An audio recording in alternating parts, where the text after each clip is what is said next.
What's going on, everybody? Welcome to episode 15 of the Hoop Venue podcast. My name is Tyler, and as always, I'm joined by my great friend Sean. Sean, how are we feeling after the first elimination round of the in-season tournament? The in-season tournament, NBA Cup, whatever you want to call it, is a smashing hit for back-to-back years. If you don't like it, I don't think you like basketball. We got four very, very interesting games to break down, and the semifinal matchups both look really good. You have OKC and Houston, and then you have Atlanta and Milwaukee, which will both be fun games. We'll talk about those later on as well. Yeah, dude, the playoff environment is just very much there with these games. So physical, like especially that Warriors-Rockets game that we're going to talk about, extreme physicality, just letting them play like it looked like a Game 7 of the NBA Finals. I think I made a tweet talking about this is the realest hoops I've ever seen, that Warriors-Rockets game, like just bad offense, seriously physical defense. The refs are just swallowing their whistle. How many 24-second calls did Golden State have? Dude, that was crazy. It was like 3 in a row. I've never seen something like that in my life. And it was just like, it was awesome. Like I said, playoff feel, like especially in OKC, Loud City coming back. Like, man, these games are awesome. And in our last episode, we did our predictions, right? We did the in-season tournament predictions. And I said at the end, I was like, we both are ready to get everything wrong. Because in these single game sample sizes, you can't really... you can kind of get an idea for like how a team can gain an advantage on another strategically, but you can't really predict like what shots are going to be falling, who's going to be hot, who's going to be cold. And so we both knew we were going to be shooting like some Shaq free throw numbers. We both had the exact same first round prediction, and we went 2 for 4, 50%. So not bad, not great, not terrible, not the worst thing. I mean, one of the games came down to 1 point, so I'm not mad about getting that wrong. But the first game was Magic versus Bucks. That one we both got right. We both picked the Bucks. I'm not sure. How many of these games did you catch, by the way? I didn't ask that. I for sure caught 3. I caught the last 3. This one I did miss. We had a game. This would have been Tuesday, right? Yeah. So I missed this one, but I caught, second quarter on Thunder Mavs, and then I caught the other 2 games. Awesome, yeah. So we can really get to chopping it up. So I'll take the lead on this one then, because I caught the whole Magic and Bucks game. My first takeaway was that Jalen Suggs is amazing. I love Jalen Suggs. I've been all the way in on Jalen Suggs since the beginning of the season. The way he performed, starting with the defense, like, he was everywhere in the first quarter, like protecting the rim, playing at the point of attack, fighting through screens, disrupting everything at the nail and getting his hands active, just deflecting balls. Like, the guy was absolutely everywhere. And then their offense was basically Jalen Suggs pick and roll. Like, that was their main offensive approach, and he did a good job of putting pressure on the rim. He had a couple big shots. Like, I just think Jalen Suggs is really, really coming into his own as just this elite two-way guard. And granted, Milwaukee's lack of point-of-attack defense and athleticism probably makes it look a bit better than it actually is right now. But yeah, that was my first takeaway. Like, Jalen Suggs played absolutely phenomenal on both ends of the floor. I also like that Anthony Black is getting serious reps because Franz and Paolo are out and they need more offense, especially when Suggs is off the floor. Anthony Black had 17 points, I'm pretty sure. Just another, like I said, Bucks defense probably exaggerates some of it, but Black looked really good. Shout out Goga Bitadze, man. We talked about like whether or not he's truly a starting caliber center. I feel pretty confident in saying now that he is after these last few games. Like, Goga's just a legitimately good player on both ends. And I really liked one thing they did in this game was the double big look. Most of the game, they had 2 bigs on the floor. They started with Carter Jr. at the 4, and then they took Goga out and ran Mo Wagner and Wendell Carter together. So they pretty much had 2 bigs on the floor at all times. And I really liked the way they were able to defend Giannis because they had 2 rim protectors on the floor at all times. And the way they can do it because of their personnel doesn't sacrifice speed. Like, Mo can move well, Wendell can move well, Goga can move well. They're not sacrificing speed to get size on the floor. So I think they can put out some really interesting lineups. And my final takeaway just from the Magic in general is that their defense gives them such a high floor. Like, if you look at last year, the kind of the narrative was like Paolo's dragging a team of young guys to 48 wins. And I don't want to take anything away from Paolo because he's awesome, but I always felt like, no, it's the defense that's driving the wins. Paolo is more so just like the head of the ship offensively that keeps them afloat. And I feel like he's more the type of a guy where his impact would be felt on a bigger scale in the playoffs. Like, because the offense stagnates and you need that guy who can bail you out. Yeah. But in the regular season, we've seen defense win a lot of games. So this season, that I don't want to say agenda, but like take, I guess, was kind of confirmed when we saw them win, 12 games, 12 out of 13 games with Franz basically playing the Paolo role. And then it kind of became Franz is carrying these guys. They're winning a lot of games because of Franz. And again, not to take anything away from Franz. Awesome player. I love his two-way ability. I love what he's become.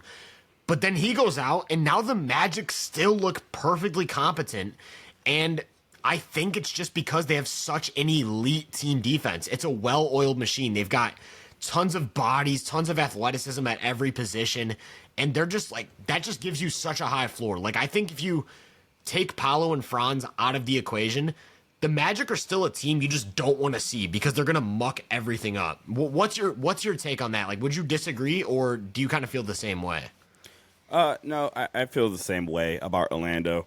And then also you got to realize, man, I'm really glad you touched on the point about their defensive, about their team defense giving them such a high floor overall, especially in the regular season. They also didn't have Jonathan Isaac, which you would kind of imagine would help in a matchup like this against Giannis and, Dame. Orlando, we kind of talked about them on the last episode, I think it was, where we did contenders and pretenders.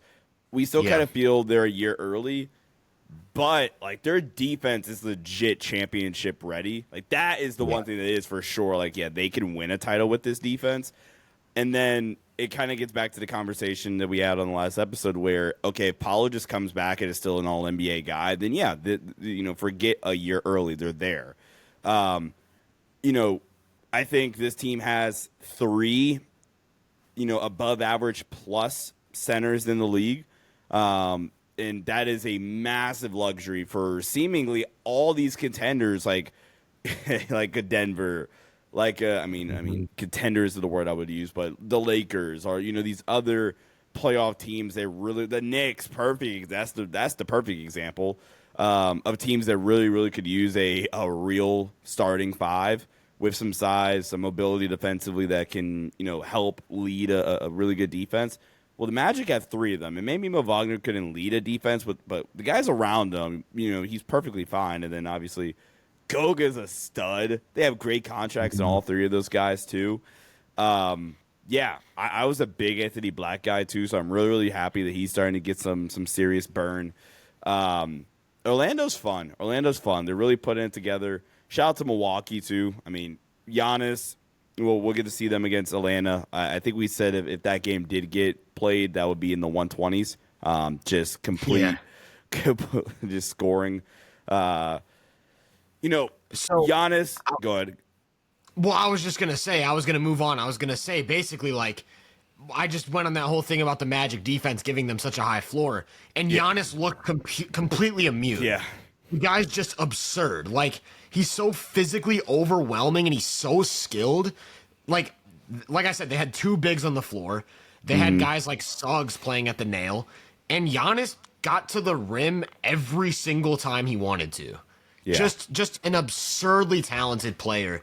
And I think, like, I don't know. I can't say enough good things about Giannis. He was also playing really well defensively, played a bunch of different roles, was playing on the wing, was playing at the rim, just had 5 blocks, I'm pretty sure. So, yeah, Giannis just absurd 4 blocks, player. 2 steals.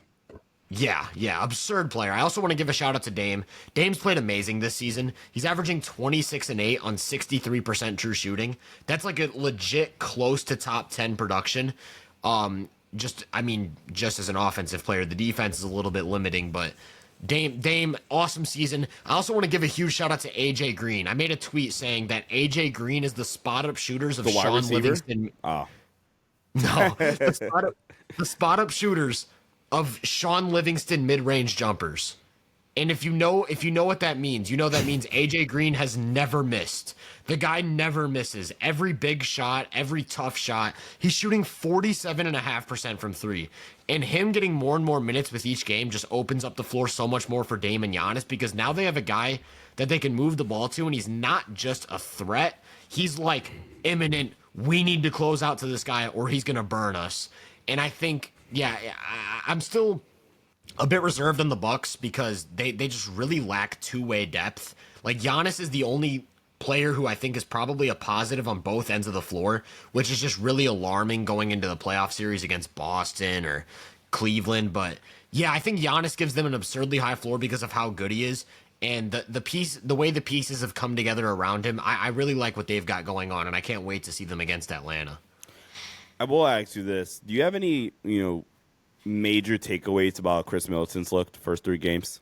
Not really, no. I think he's pretty much been what I expected. I did hear, I don't know if this was on the broadcast or if it was in an interview, they said that Chris Middleton had to relearn how to run and jump and walk or something like that after this injury, which is just like really alarming. But then on the court, he's looked the exact same. So I don't really know how much to index on that or like if that really worries me. But yeah, pretty much what I expected. Like, he's really good at using pace, really good passer, really tough shot maker. And you kind of just have to live with the lack of athleticism and things like that on both ends of the floor. He's just a perfectly good player, and I like how he's looked down the stretch of games. Like, his chemistry with Giannis really stands out. You can tell the difference between Dame and Giannis two-man game and Middleton and Giannis two-man game just from a chemistry standpoint. Like, Middleton just knows how to play with Giannis better than probably anyone in the league. Yeah. And that makes sense. Let's get to the other game. Or is there anything else you want to really touch on from this Magic? No, let's move on. OKC Dallas. And before we get to like anything but Dallas or anything too specific with OKC, two things I really want to like state from the jump. Number one, giving OKC Isaiah Hartenstein. I mean, it's not really giving him to them. I mean, they paid $30 million for Isaiah Hartenstein. But letting Isaiah Hartenstein go to the Thunder is unfair. Like, that's ridiculous. And I think I put a tweet like that. Like, dog, giving them Hartenstein is insane considering they have a 7-foot unicorn that's, good, perfectly fine as well. And then the second thing is, like, dog, if you don't think Shai Gilgeous-Alexander is at worst a top 5 player on the planet, then you're just a hater. You're just a hater. Agreed. Agreed at this point, yeah. Like, even if it's at 5, because I put that, like, somebody had at 7, like they do like AD or Tatum. I'm like, I mean, Tatum's been great. I can't get behind it. The only guys I'm taking for sure above him, like for sure, not even like blinking, is Giannis Jokic. Everybody else after that is at least a debate. Yeah, I agree. I think I'm still waiting to see what it looks like in the playoffs because I do right now, like just based off of what we saw last year, I would still prefer Luka. Yeah. Which kind of seems like it's a hot take right now. If you're in the Twitter, like in the Twitter realm, like people are getting on the Shai train, and I respect it because I think the thing with Shai is it's something we haven't seen, and it makes people question the value. Like, I think every time we have these super crazy players, people don't really know how to properly evaluate them until they see it work. And it's like, we know the recipe that certain guys have works. And so when they come in with that archetype, we can properly assess the value. I think people are scared to go as high as they can on Shai because the way he kind of operates offensively, we haven't seen yet. Like, I think you look at Luka and you kind of see the LeBron stuff, like the spread pick and roll, picking apart the defense with skip passes, just like playing chess with the defense and winning. And it's like, okay, we can see the pathway to that leading to a championship, even if you kind of hate on the heliocentric offensive approach, whatever. But with Shai, it's like his superpower is lots of on-ball scoring, lots of isolation, never turning the ball over. And it's like, we haven't really seen a guy like that. Like, the closest thing I can think to is like Michael Jordan. Like, I guess like Michael Jordan, but Shai and Michael Jordan don't play similar games at all. So it's like Shai is just kind of an anomaly in that we haven't seen it before. And I think that's why people are more reserved. Like if you remember Jokic before they won a championship, people were scared to call him the best player in the world because they were like, well, we haven't seen a defensive center like this win a championship before. And then it was like, maybe his offensive value is limited because you can make him a passer or make him a scorer. And then it was like, no, Jokic is going to do both. The defense is going to be perfectly fine, and they're going to steamroll the league on the way to a championship. And then Jokic has the biggest gap as the best player in the world since prime LeBron, they say. So it's like, you have to see it. And I think if the Thunder just unravel a nasty championship run or even just make the finals, people will wake up to Shea and they'll be like, yeah, Shea's a top 3, top 4 player. And it'll just be a unanimous thing. So heading into the year, I had him 5. And I did too. or 4/5 is Embiid, Shea. Like I don't care. But yeah, like he gets it done defensively. Okay, he'll have some lapses, yes, but from an on-ball standpoint, perfectly fine. His hands and activity off the ball is insane, especially as like a nail defender. It's ridiculous. Yeah. I always reference that Atlanta game from back in November, which was just stupid by Shea. And then, just referencing, again, stuff that we talked about in the past, there's very few teams in the league. I think the only teams we said for sure would be Golden State. I think maybe we said Boston in terms of you know where I'm going with this, right? Yeah, and I was going to say, I think I'm pretty confident in saying that there isn't a team I'm taking over OKC right now. In what you're about to, for the people who don't know, explain what you were about to say.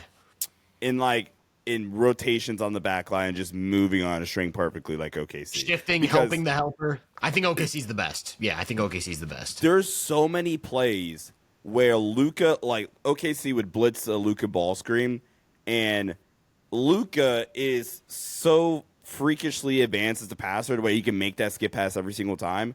And he did. And most times, if you're Dallas against 95% of the league, you're like, yeah, hell yeah, that's a win. They'll get out of this eventually, and then we can, get to face more conservative coverages, and Luka will pick them apart. Mm-hmm. Like, no, and the amount of clips where there's one play I have, memorized. Luka right wing, skip past corner, and Lou Dort just haul asses to the corner, gets an elite closeout on Clay. Clay probably should have shot it right away. Anyway, kind of hesitated. Pump fake the ghost. Yep. Yeah. But still, even if he shoots it right away, you still kind of have to live with that if you're OKC. Like, perfect defensive possession. And then, like I said, you get the 7-foot freak back who arguably, up until he got hurt, was, the season stopped then, would have been a finalist for Defensive Player of the Year. At worst. Probably would have won. Yeah. So, the amount of just overwhelmingly positive defenders they have on this team is absurd. Their whole starting 5 are all legit defenders. Then off the bench, it's, Case and Wallace. Case Wallace started, but, we'll see how it looks with both iHeart and Chet. But Case and Wallace, AC, I'm a big A.J. Mitchell fan. Aaron Wiggins, Isaiah Joe's the worst defensive player in the rotation. Probably, and I wouldn't even say he's a negative. I would say he's I would say he's just fine. Like, he's just okay. And it's and he's giving you 43% from 3 on volume. Like, so right. It's we'll sacrifice a little bit of defense to get one of the best shooters in the league on the court. Yeah, dude, I'm so glad you went that route because I wanted to talk about this specifically. They're probably the only team in the league that can defend Luka in the way that they do, with the blitzing, with the trapping, because it requires a superhuman combination of speed, awareness, and just length to rotate and cover all that space without getting picked apart by Luka. If you remember the few times Minnesota tried to deploy that type of coverage in the conference finals, they got diced up. They just looked helpless. And Minnesota has a pretty unique combination of length and athleticism with Edwards, McDaniels, Anderson, Alexander Walker. Just looked completely helpless. OKC is the only team, like Boston, their thing was, we're going to switch everything, make Luka beat us in isolation. OKC's we'll live with Luka's playmaking. He just isn't going to be able to make any plays. And it's OKC, they're the only team that can do that. And they do it to Kyrie, too. They blitz Kyrie. Kyrie obviously doesn't have the same type of skip passing, but it's the same idea. Get the ball out of these guys' hands and make the role players make really tough decisions against a rotating defense of Defensive Player of the Year caliber players at each position. And I do think PJ Washington not being in the game is a huge difference maker. He was out with an illness. I think he's probably their best connector in terms of just like playing off the advantage and making the right reads. And I think he's actually a bit of a mismatch problem for OKC because we saw it in the playoffs last year. He was destroying Shea in the post. He was taking Shea to the block and just like killing him with jump hooks because PJ Washington's a big athletic forward. He's going to torch guards in the post. So I do think that variable matters. Najee's probably their other guy that I'd say is like their best connector, along with PJ. He played amazing. He looked really good against OKC. The problem is he's still coming off the bench and he only played 29 minutes. Like, I do wonder how much different the game looks if Najee gets 40 minutes like Luka and Kyrie. Yeah. Because it's tough because they want Klay on the floor. They want the shooting. I get it. And Klay played pretty well. I just think they need, specifically against a defense like OKC that's going to be blitzing and trapping, there's nothing more important than a good decision maker who can attack a rotating defense. And Najee did that really well every time, but just didn't get enough time on the floor. So I actually think moving forward, I'm curious for your take on this. I actually talked about this on Nerd Sesh too, just like yesterday. Do you think Najee should be starting for the Mavs full time?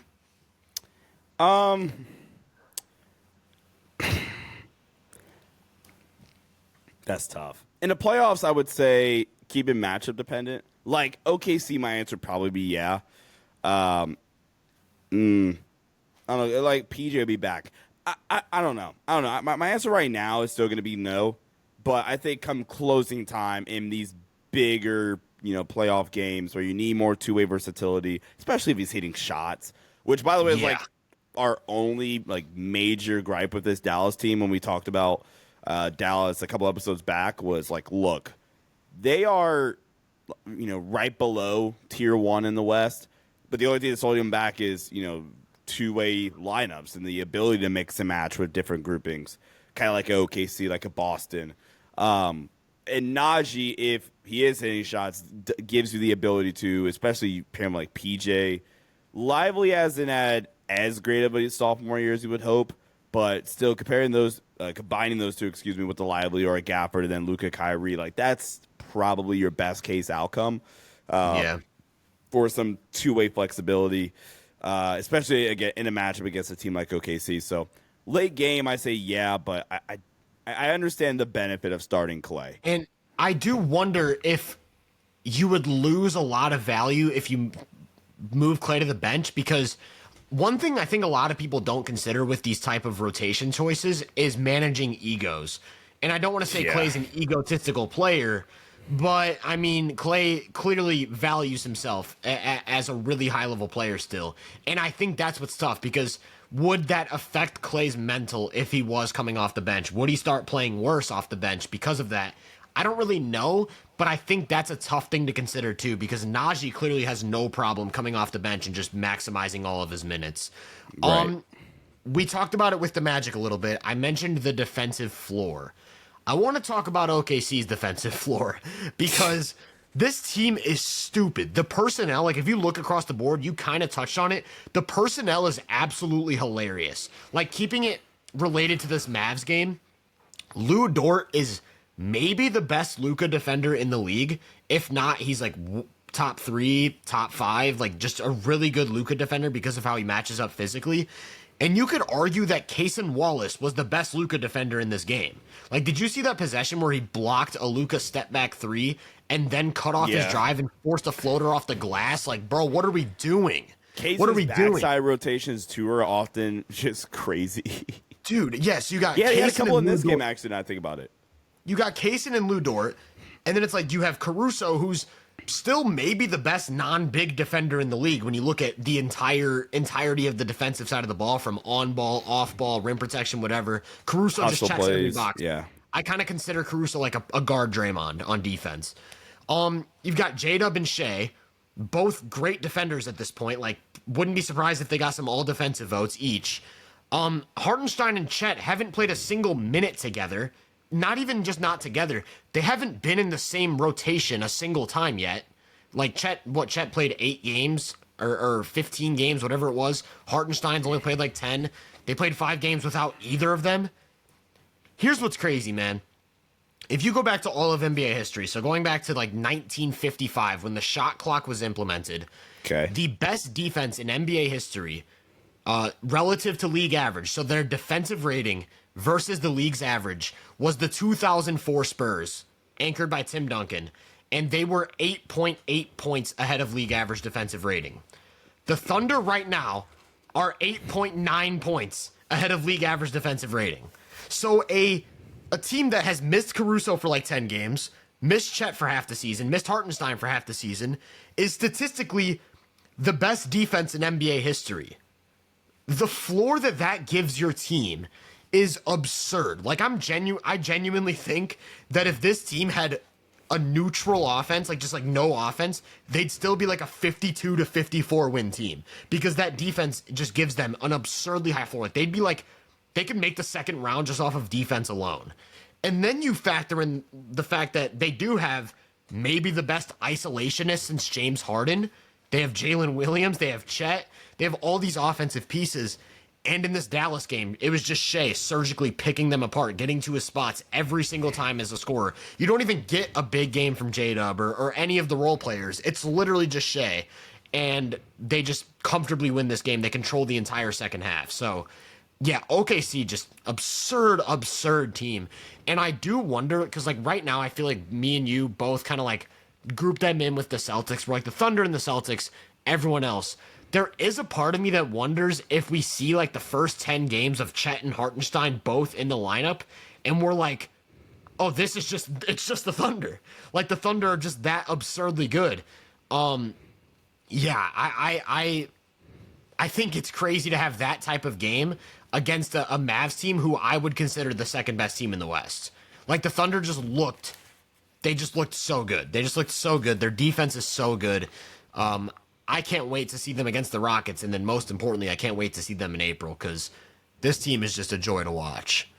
The fact that January 5th and January 8th against two teams in the East that you would say are the front runners to come out right now, and the Celtics and the Cavs that OKC both have the schedule. We can't see either of those matchups on primetime. Like or on national TV, the best team in the league and the team that looks like, as of December 12th, the runaway team to come out of the West that isn't going to have a nationally televised game. Nationally televised game, good grief, for nearly a month is ridiculous. With a top 5 player, with an MVP candidate, with generational defense, that team can't get on national TV for a month. And what's so funny about that is the game before the Celtics game is against the Knicks, and the game after the Cavs game is also against the Knicks. So you got Knicks, Celtics, Cavs, Knicks, none of which are nationally televised. It's just gross. It's gross for the league. We get OKC against maybe the third most likely or the third best team in the West right now, Memphis, not for the first time, not nationally televised. Neither of the Cavs games are televised. Okay, my bad. We get one of the Bucks games eventually, but that's ridiculous. But then we wonder, the league wonders why the ratings suck. It's because the best team in the league is it going to get talked about, and is it played on national TV, which is stupid. Yeah, no, it's stupid. I totally agree. Moving on though. Speaking of the Knicks, that was the next game, Hawks versus Knicks. We both got this one wrong. I'm happy. We both had the Knicks. Sorry, Knicks. We both had the Knicks beating the Hawks. I'll actually take it a step further. I had the Knicks winning the entire tournament. For anyone who didn't listen to our last episode, I had the Knicks over the Thunder in the championship. My bracket's still safe. Total miss. Knicks just really underwhelmed me in that first game.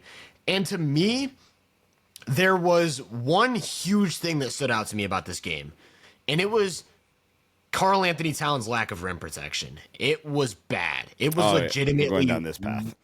Really, really bad. Like we've talked about Cat a few times this season, and we've always kind of sung the praises of the offense, like what he looks like with all that space. Now it's time to be negative. The rim protection just really stood out. He was caught in no man's land a bunch of times. He had bad positioning and drop. He gave up a ton of easy points, and then he ended up in foul trouble at like 3 different points in the game, so they couldn't even keep him on the floor.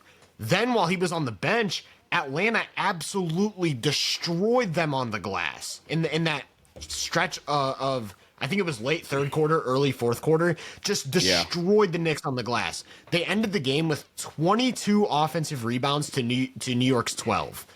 They also turned more shot attempts. I was just gonna go there. They also turned the ball over 2 less times, which means they had 12 extra possessions. They got 11 more shots up and 5 more free throws. Yep. In a game where everyone's kind of struggling, that is literally just gonna be the deciding factor. So that was my takeaway. Like, Karl Anthony Towns couldn't stay on the floor. Hawks then dominated the glass. They win the possession game, and that's it. Knicks were just SOL. Couldn't really do anything from there. They kept trying to fight back, but Hawks just got second shot, third shot, fourth shot. I remember, I think it was Doris Burke on the call, and she was like, the Hawks aren't really scoring off of second chances, but the time of possession is absurd. Like, the Hawks had the ball for like 2 minutes in a row. It's like, you're not going to win a game unless, like, both teams shot below 30% from three. If you have 12 extra possessions, you are going to win the game 99 out of 100 times. Yeah. I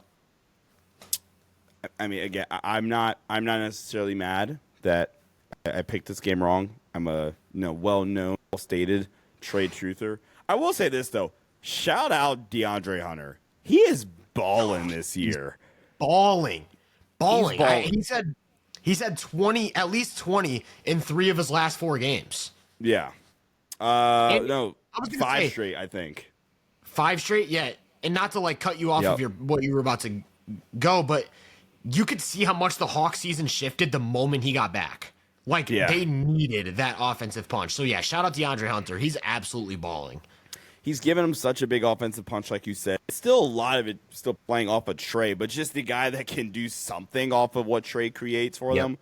And now it gives them, 4 guys that they can kind of turn to and they can throw at you. And I forget who put the tweet up, but it's so perfect.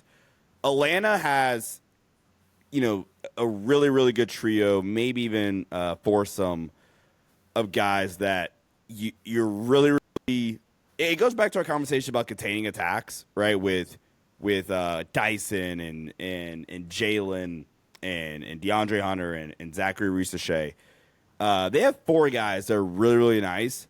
But if you are able to get by them, then it's cake at the rim for the most part.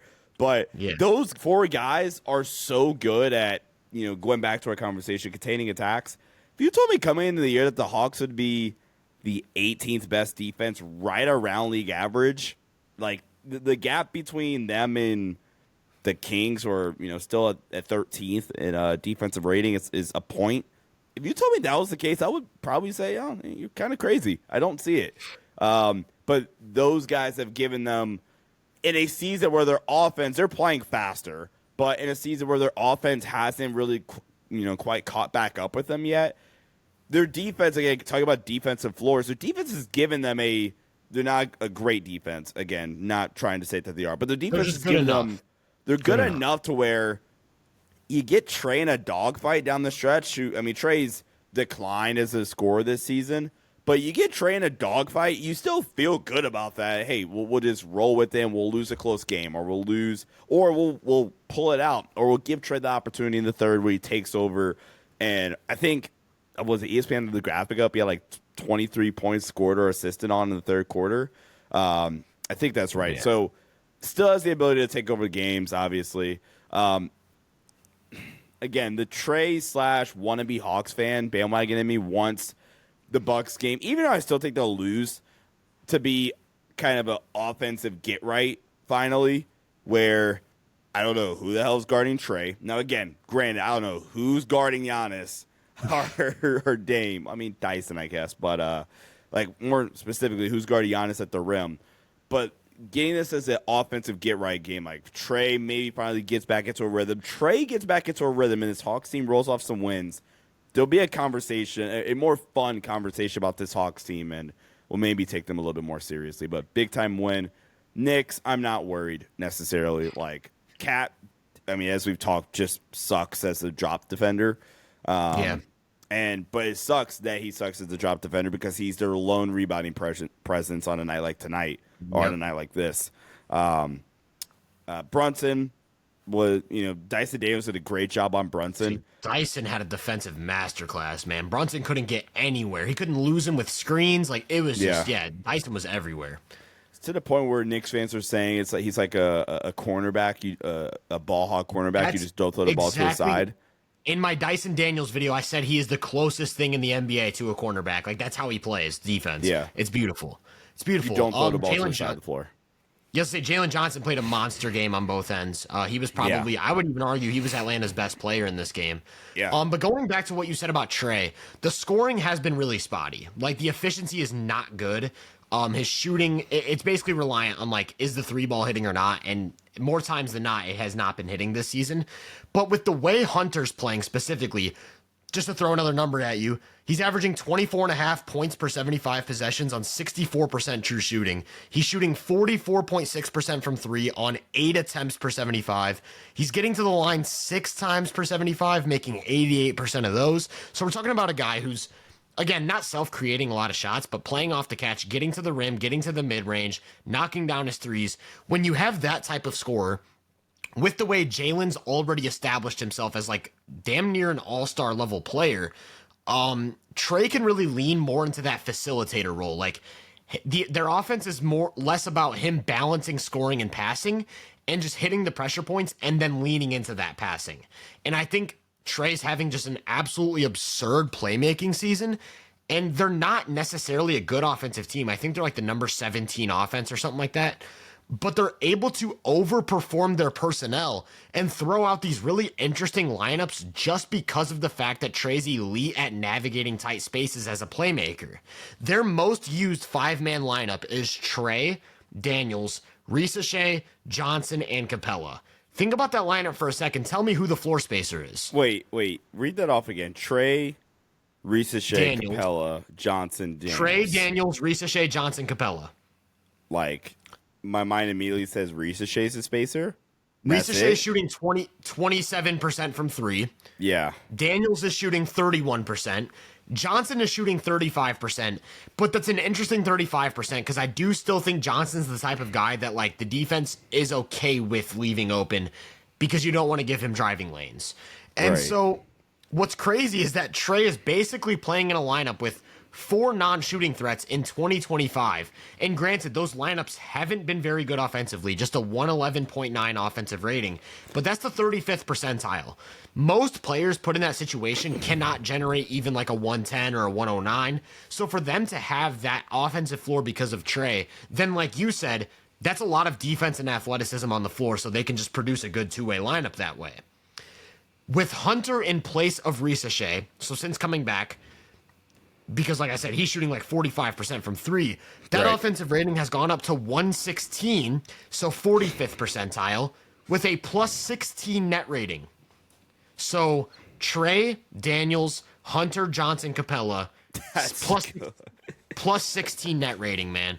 Plus 16 net rating. And I want to give credit to Hunter and Johnson. Like I said, they've been playing amazing. I want to give credit to Daniels for being a defensive just genius. And then Trey, of course, the playmaker, like we said at worst, like a top 3, top 4 playmaker on the planet. Just absurd, dissects defenses. Again, it's crazy. That was a hot take, but yeah, it's crazy what he does at like 6'1". Just the ability to pick apart defenses at that size, whereas every other creator that we talk about at that level, Jokic is 6'11", Luka is like anywhere from 6'7" to 6'9", LeBron 6'9", Harden 6'5". Like, these guys are all huge. Trae Young doing what he does is absurd. And I also want to give credit to Quinn Snyder. I think he's one of the best offensive coaches in the league. And I want to credit specifically the way they space the floor without having shooters on the court. Like I said, in a lot of these lineups, Trae's the only serious shooting threat, and yet they create a lot of space by the way they position the floor. Like, they'll put Jalen Johnson one pass away, and because of the way he fills out space and attacks off the catch and connects with passes, you don't want to leave him.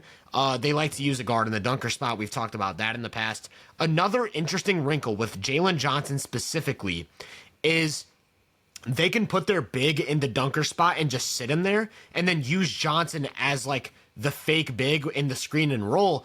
And it's because Johnson is such a gifted vertical finisher and athlete that a rim protector coming towards him from the dunker spot doesn't really actually affect him all that much.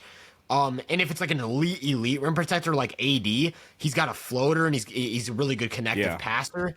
So Johnson, I think, really opens up the floor for them in a unique way, without being like a big time shooting threat. And it's because, like I said, you can put your big in the dunker spot and use him as a spacer because Johnson is unfazed by a rim protector coming towards him in the short roll. And so, yeah, I think Quinn Snyder, awesome. Trae Young, shooting, questionable. Everything else, awesome. Their defense has really picked up. They went from like the number 26 to, like you said, the number 18 now in like the span of 2 weeks.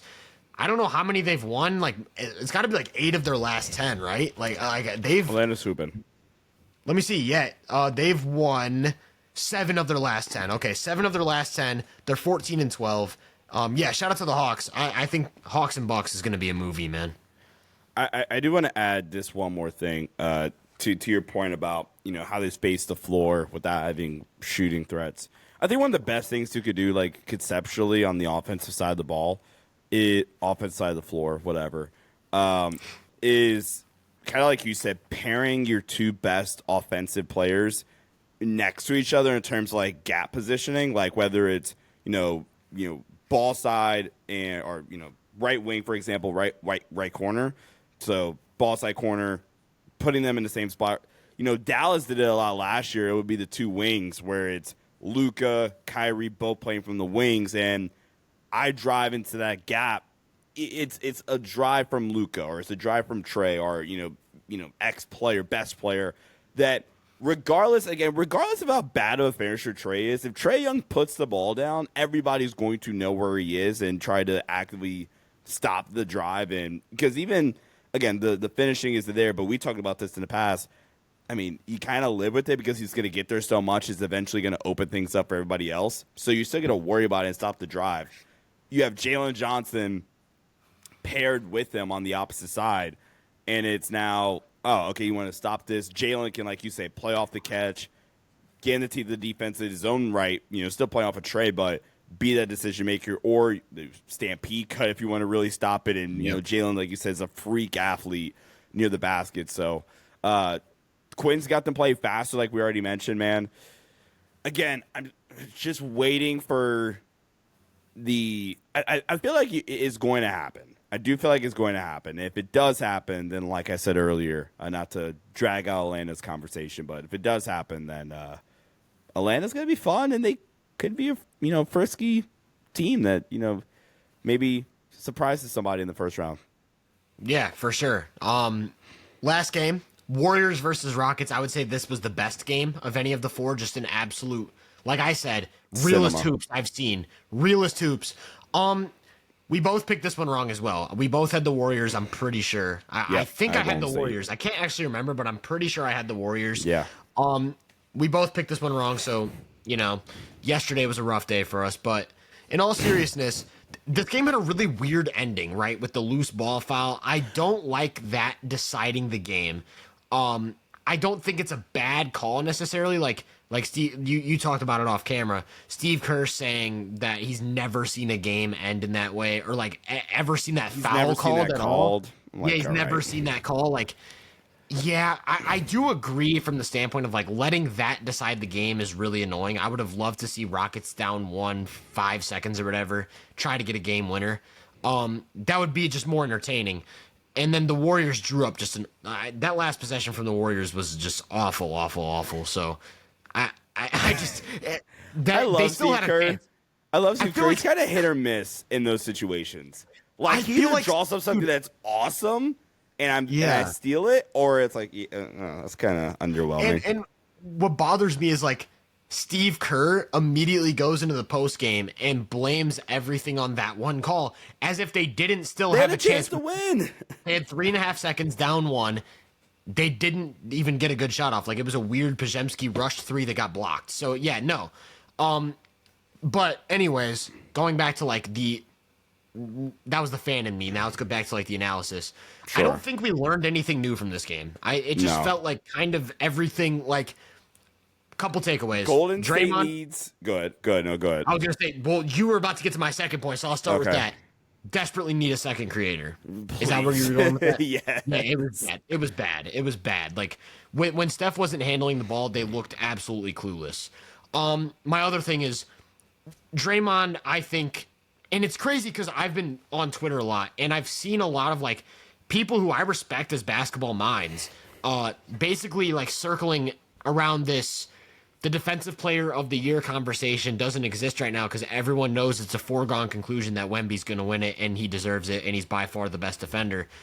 Shout out Wemby, like absolutely absurd season. I wouldn't be mad if you had him number one right now for defensive player of the year, especially with what he's done with that Spurs cast.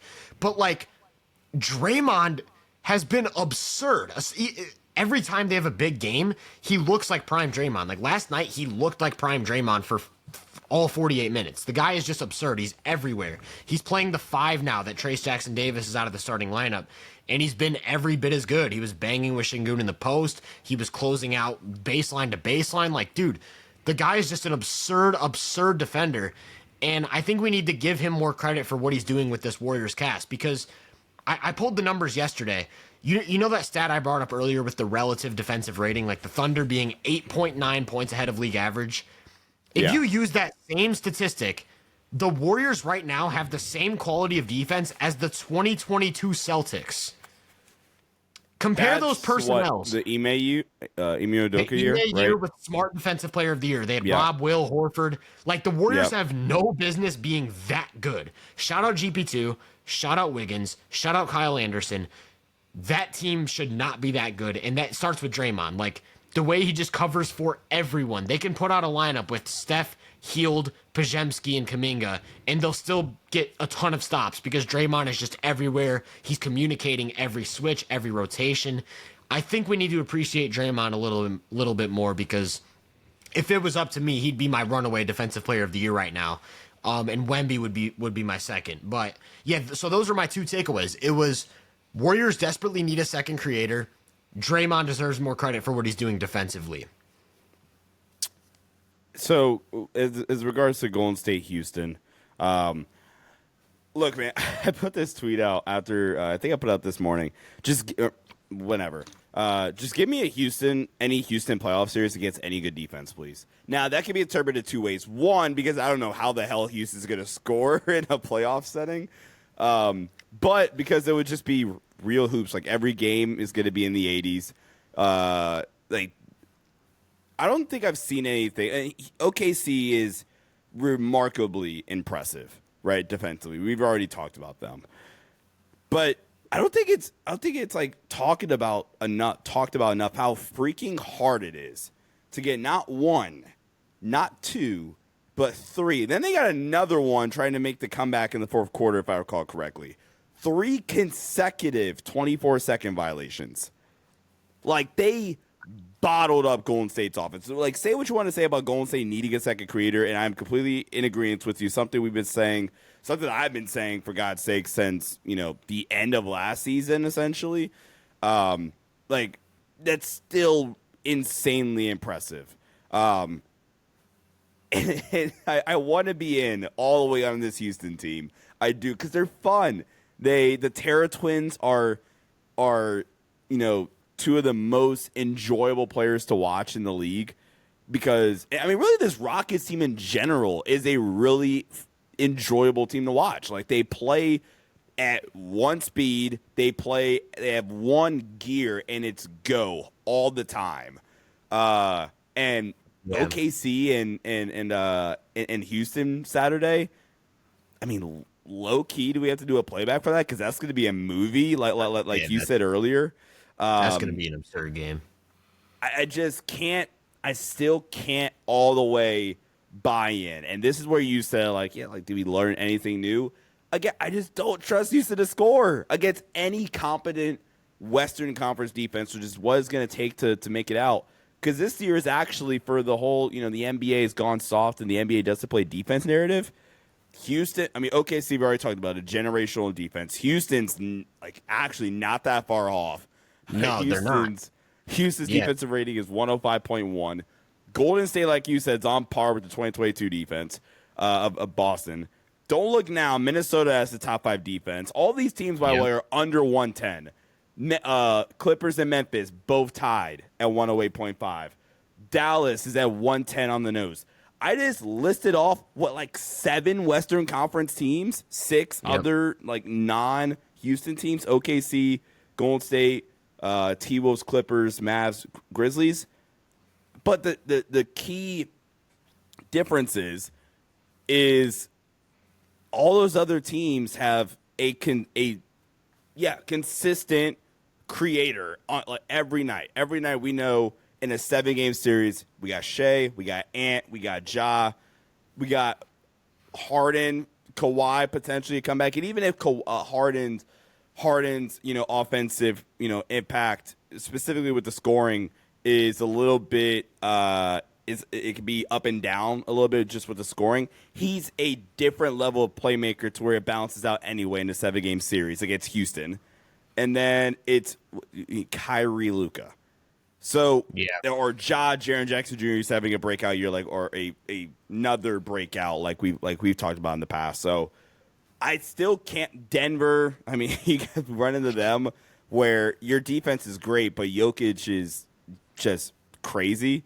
So I still can't get on board with Houston winning a playoff series quite yet, regardless of how good they play. I don't want them to trade for Jimmy Butler. That doesn't solve the problem, I don't think. And I think that would just be like actively kind of setting you back a little bit. Fair. Yeah, I think that's where I'm at. Yeah, I think that's totally fair concerns. Like, the game ended 91-90. It wasn't like either team just came out and blitzed the other. It was a bloodbath. It felt like I was watching the 2004 Eastern Conference Finals between the Pistons and the Pacers. Like, it was a grudge match. And like you said, if the Rockets can force teams into that type of playoff series, they can eke something out. Like, if you can force these games into the 80s, into the 90s, the Rockets can win these games because they do have just an absurdly good defense. We've talked about it multiple times. Like, Dylan Brooks, I think, is maybe the best point of attack defender in the league. Şengün's taken a leap. The Terror Twins, you've got a ton of length with Jabari Smith. I'm so glad you brought up Jabari. Fred VanVleet's one of the smartest defenders in the league. Like, there's just so much to love with this Rockets defense. And then Charles Barkley said they don't know how to play basketball. And I think that was a little bit harsh, but I get where he was coming from an offensive standpoint, because there are a lot of moments, especially in these big games against good defenses, where they just do not have any type of consistent production, and they're just like trying to scrape by enough buckets to win the game. I still think they're a piece away. That's what I've been saying. I think they need a consistent, reliable perimeter creator that can like run spread, pick and roll, and just give them that more traditional offensive look. So that they have an actual go-to. It feels like they do not have a go-to offensive. Like, their go-to is probably VanVleet, Şengün pick and roll. Yeah, and it's which is compared to like Shea.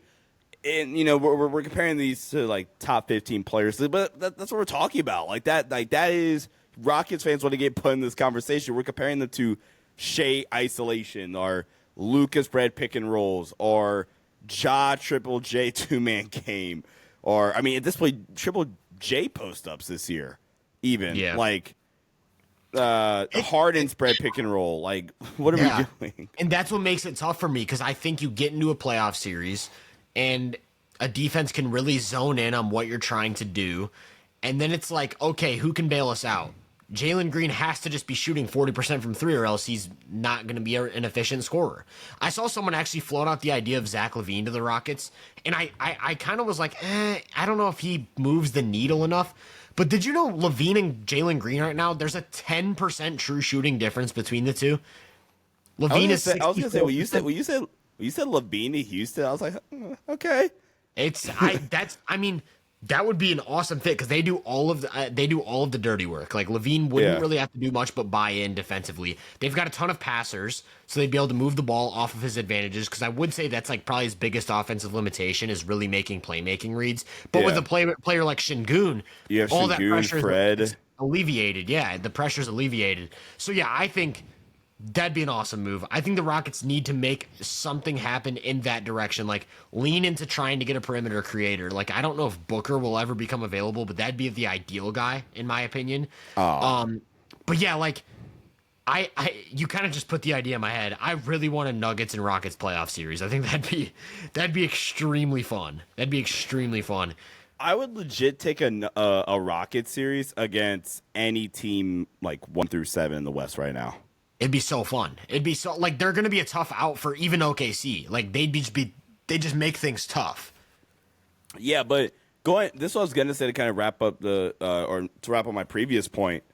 You tell me if you told Memphis, and I'm not sure they would like willingly take this. Like I'm sure these teams would like to score points, but if you told me like Memphis or OKC or even a Clippers, even maybe say, hey, look, every game's gonna score in the 90s. Okay, I think they would all get up. Those three teams in particular, especially like Memphis and OKC, would say, okay, and we're fine with it. Like, I think Memphis and OKC specifically would just say, all right, let's go, let's bring it. And in the clutch, it's a 4-point game. All right, Ja, go. Or Ja Triple J or Shea ISOs, go. The other guys be ready to knock down shot. I don't think as good as Houston's defense is, I think the style against certain matchups, again, I'm talking about, the 1 seed and tied for the 2 seed with Houston.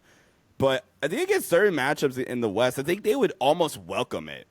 And it could actively work against Houston because then it's literally like, how are we going to score now? But again, you add Levine and, some of those things get mitigated. I was gonna say my counter argument, not argument, but counterpoint to some of what you're saying is that I also do think there are a lot of teams in the West where they would not like that. Like if you put that's them why we mentioned those two. Like I think Denver. Phoenix? I think Denver's one. Denver. It kind of sounds crazy with Denver because they have like the Jokic variable, but I think the rest of the guys would not.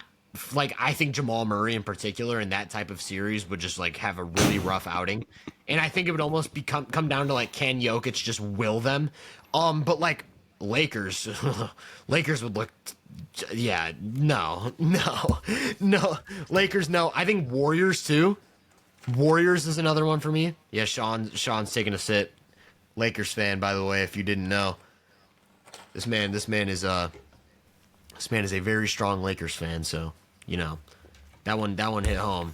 Also got the Suns. I don't think the Suns would like that type of series. I don't think so. Yeah. Yeah, so I think there are teams where they would be really messy. And actually, the way things are lined up right now, Rockets and Nuggets would be the first round matchup. 2 versus 7. So, yeah, man, I think. Who would you pick? I would pick the Nuggets. I'd pick the Nuggets. I picked Denver. I picked Denver in 7, low key. I think Houston's defense is so good where they'll muck it up. Yeah, against everybody. Too. I'd go 7. Yeah, I'd go Denver in 7.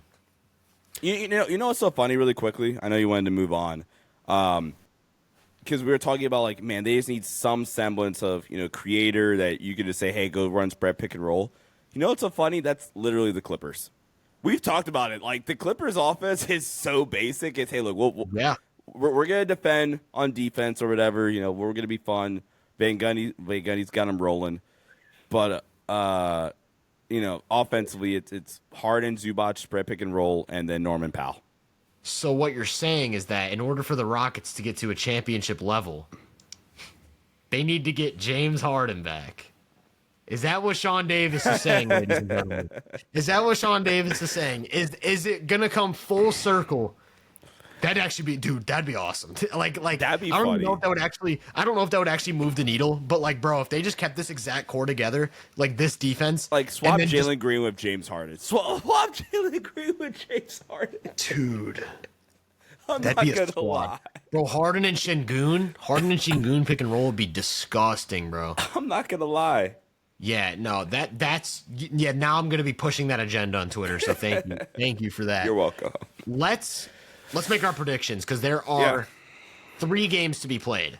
The first game I think is gonna be Hawks and Bucks. Who you got? Yeah, I'm gonna take Milwaukee. At the end of the day, Giannis is arguably the best player on the planet. Arguably this season. Jokic is still one, but there is an argument to be had for Giannis.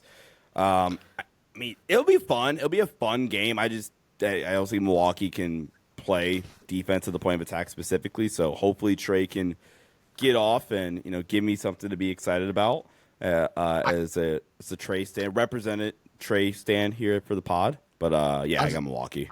That's actually the reason I'm going with Atlanta. I think Milwaukee's lack of point of attack defense is going to allow Trey to get into a lot more of a rhythm coming off those screens. And then, like they see, it not only is it a weak point of attack defender, they only play drop. Brook Lopez is going to be sitting back and drop the whole game. And I think Trey's just going to spam pick and roll. And I think Trey's going to catch a real rhythm offensively. And I think that is the pathway. Like, I don't think the Hawks will be able to stop the Bucks at all. Giannis is probably going to go for 40 and 16, whatever he does. I do think that the Hawks have a Dyson better with pathway. Dame.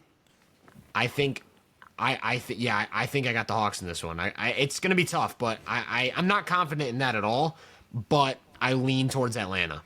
So, for the sake of disagreement, I'm going to stick with Milwaukee. I don't feel good about it now either. What's so funny is I had the Knicks winning it all, and now I have Atlanta making the championship. So, we all learn. We live and we learn. Thunder Rockets. I'm taking OKC. I got OKC, but it's going to be a bloodbath. It's That's gonna OKC be in a fun. bloodbath. Like OKC by death is my takeaway. It's gonna be. I think if Shea goes for like 35 or something, we have to have a serious conversation because this guy is just like, what do you do Shea against does what? that? You said 35? Yeah, if he goes for like 35 or 40, what are we doing? Yeah. What are we doing on that team? Yeah. Yeah. What are we doing? Yeah, I got OKC. I think the league is actively praying it's not Rockets Hawks. I think that's the worst case outcome for the league. Yeah, but dude, am I sick for kind of wanting that? Actually, that would not be fun. Houston would bottle it up, I think. I was gonna say, I just imagined Trey Young against that defense. That I kind of got nightmares. I'm gonna have nightmares tonight about that. Yeah, no thanks. So I had Thunder Hawks in the championship, and I'm gonna go OKC pretty comfortably. I got OKC. That's a pretty easy one for me. Yeah, I have Thunder Bucks. Probably the best case outcome if you're the league. Bucks, Rockets could be fun in a sicko way. I have OKC. This was my pick heading in. I don't feel any too much different about it. I have Bucks Thunder as the finals, and we're gonna rock it out. OKC wins it all. All right, we both have OKC. We both have OKC winning it all now. I had New York originally, but now we both are rocking with OKC. That's going to wrap it up, man. Appreciate everyone for listening to this episode, watching on YouTube if you are. Make sure you follow us on social media. My Twitter is at Tyler Britton _. His is at Sean _DAVI. Make sure you subscribe to both of our YouTube channels. Mine is Hoop Venue. His is the Sports Headline Show. Search up Hoop Venue on all platforms. You'll find some sort of content. Make sure to support it. It's very much appreciated. Like I said, one last time, appreciate you guys listening, and we will catch you guys after the next round of the in-season tournament in episode number 16.